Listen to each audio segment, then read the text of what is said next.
Mutone, we are talking about, saddle up, get ready for this. We are talking about pelvic organ prolapse. Did I get it right, Doc? Yes, you did. Okay, I did. And this is a condition that affects women. Oh, it seems like maybe women who have had children and women of a certain age. It doesn't affect everybody, but let's kind of establish what it is. Pelvic organ prolapse is a condition where the pelvic organs, the uterus, bladder, or vaginal walls, or rectum, drop out of the vaginal opening. And a woman might notice this as a pressure or protrusion or feeling that something is actually falling out. Oh my gosh. And you brought a patient with you today. We've got Lana Dillion here who kind of experienced that, and you had to find a procedure to get things fixed. But let's talk, before we get to that, let's establish what are the causes? What makes this happen? Well, it is difficult to understand, and I think the best way to understand it is to know what normally happens. In normal women, the pelvic floor consists of muscles, ligaments, and nerves that support those organs. And that pelvic floor is under pressure every day with our normal activities, being upright, walking, bending, pushing, pulling. And then when you add to that risk factors like childbirth, chronic constipation, straining, that sort of thing, you can start to understand some of the risk factors involved. Oh, geez. Okay. All right. So then if we establish what it is, and then now we need to look at treatment options, right? Are there a lot of different treatment options out there? There are. It really depends on the patient's symptoms, and many women have prolapse that's mild, and not all women need treatment. Okay. But when the symptoms start to interfere with quality of life, with the ability to do the things that you enjoy, to be active, then treatment options are definitely available. Definitely. And Lana, what was it preventing you from doing? Was it really affecting your quality of life? Yes, definitely. I was noticing more and more leakage, the pressure, a lot of the things that I normally, I'm a pretty active person, and a lot of the Well, you ride a motorcycle, yes, we know that. Exactly. I like her already. Exactly. And so I was finding I didn't do as many things that I normally would want to do, and you sort of tend to, anywhere you go, you find where is the closest restroom, and sneezing and coughing becomes an issue. No, I can imagine. It affects you probably at some point almost every day. Yes, exactly. Then you went, sought out, you ended up having a couple operations. Yes.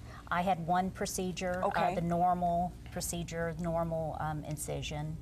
Because typically, Doc, right? I mean, before this machine that we're going to talk about came into play, it was just like an incision in the abdomen, or tell me a little bit what that looked like. Well, there are different kinds of operations that could be done a variety of different ways, vaginal procedures, and yes, some abdominal procedures with a large incision. Okay.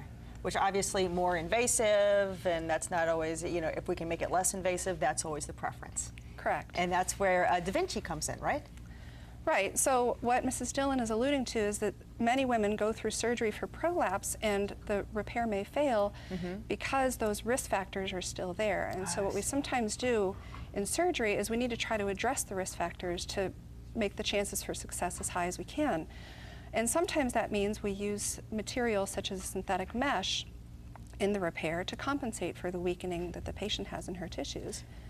There's a procedure called sacral colpopexy, which uses synthetic mesh to suspend the vaginal vault to the sacrum.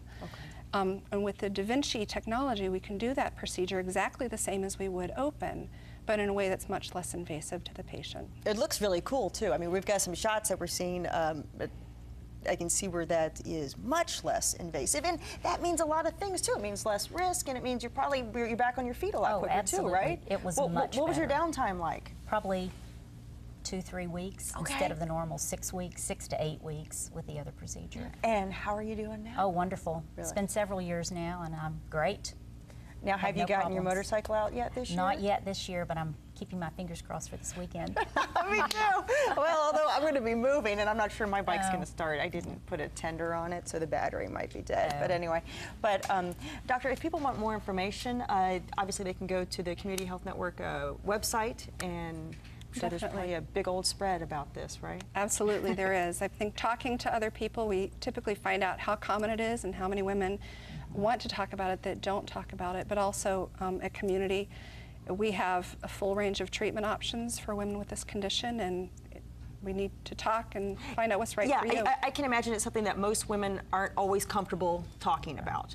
That's because true. it is kind of in, you know, it's in that private area. It's like, oh, I don't want to talk about it unless I have to. But clearly there's a lot of women suffering from that. And if they'll come in and talk about it, hopefully they can get the problem addressed. And we do have good treatment options, yes. All right, sounds good. Doc, great seeing you. Thank you. Lana, thanks a lot. I'll see you on the road. Absolutely. All right. I look forward to it. We're going to put all this on IndyStyle.tv. Guys, don't